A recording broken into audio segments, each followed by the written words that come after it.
I was talking to a gentleman, and I was on bomber command. Or I was in bomber command, and I was talking to this man, and it was about the war, and he could remember bomber command. And then suddenly, as quickly as that, the scene changes, everything changes, and you're in this.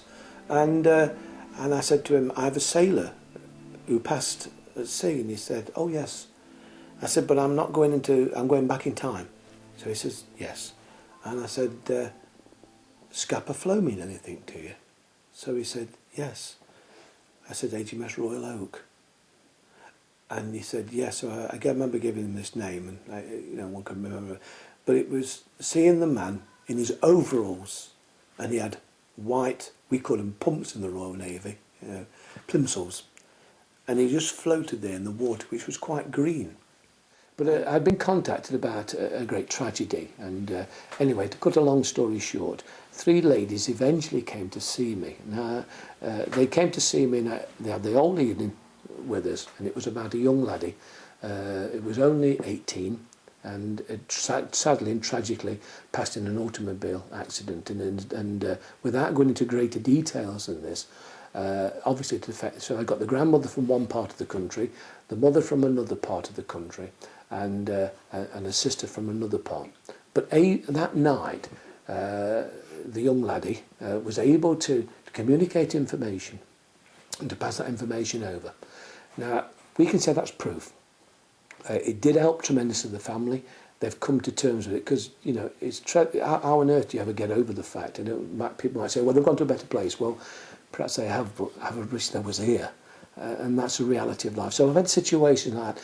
I've had examples of where young people have sadly left this life through the problem of today, which we see, which is drugs. And I've been able, and very fortunate, to receive that information. There's times when I go, oh, God, I wish I could pick up more information. I'm not on an ego trip. I'm not in competition with anybody else. I know that there are wonderfully illuminated spiritual people who have got greater capacity and greater knowledge than I will ever have. They possess these wonderful capacity to come through my thick head to be able to give me information or to show me pictures which will help people. That is my duty as a medium.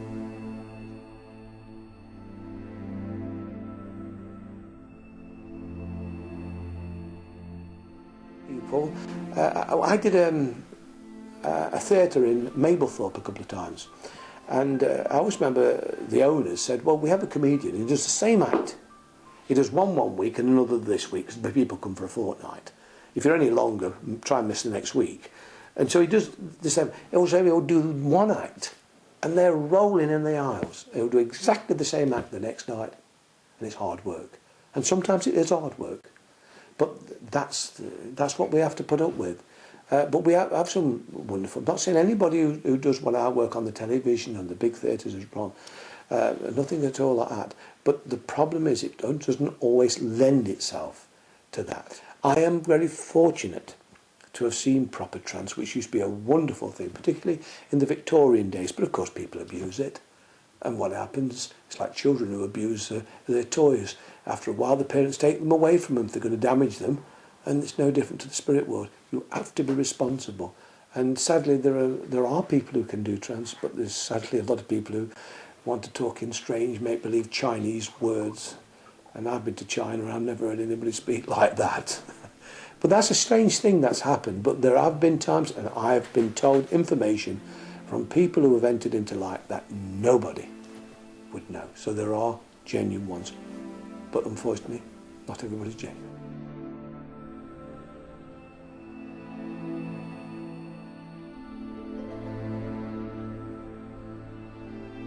No, most certainly I don't. I've never seen a ghost. However, I've seen many spiritual people, or people in the next dimension. The word ghost is strange. As I've got more elderly, my sight has become impaired somewhat. And to read, I need to put my spectacles on. If I didn't, it's a bit blurred. And a lot of people who see spiritually, perhaps their eyes are not as trained or attuned, and the picture is not clear. And I think also beyond that, it's also the tendency for sensationalism. I think we've been watching Amityville horror film 502 too many times. I've heard awful, horrendous things about this, and either, do I believe in zombies? Well, I've met a few people who are a little like zombies in this world, but most certainly not in the next. When you're physically dead, you physically passed on. You've moved from one dimension to the other. The cord of life, of this life, between the two, is cut. And at that point, we must go home. Well, I don't know about the hell bit. I think hell's in this world. There's enough people make this word hell. No, I don't see hell. I feel hell is something reserved with people's minds and in this world. What we see is a world of light and a world of brightness, which is open to everybody. But as a spiritualist, compensation and retribution for all the good and evil things we do. So I do feel that we have to pay, we have to work. I don't say we have to pay our way to God, but what we have to do, we are almost measured. If you go back to the ancient Egyptians, they also looked at it with the heart and the feather. And so the same thing in a way works. How it actually works, I don't know, because if I was to interpret it from a material point, I would most likely get it wrong. But the reality of it is we're all going home. We're here for a short while, and we're here to build our personality, our individuality, our capacity in this life. And as we develop that, then we take those lessons home with us. We sadly, to many people, we can't take pound notes because we know there's no pockets in shrouds.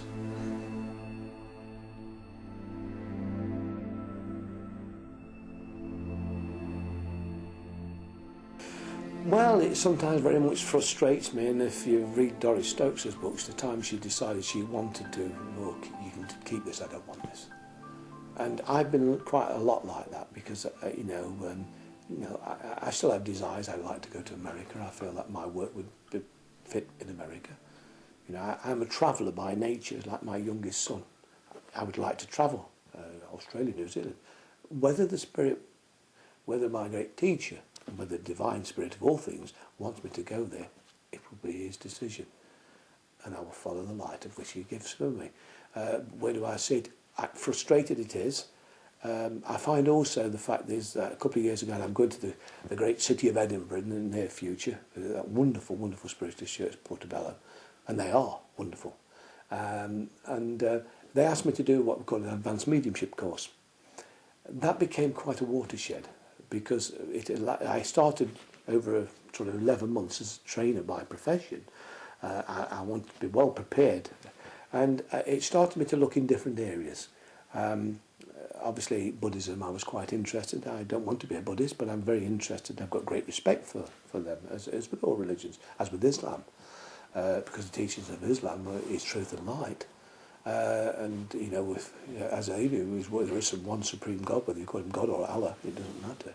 But also it led me, because I've done some work on an Islamic saint who was very interesting. I can't pronounce his name now, but it's on the website. But also it led me into Eastern religions, and those religions are talking about enlightenment, and that's the most important thing.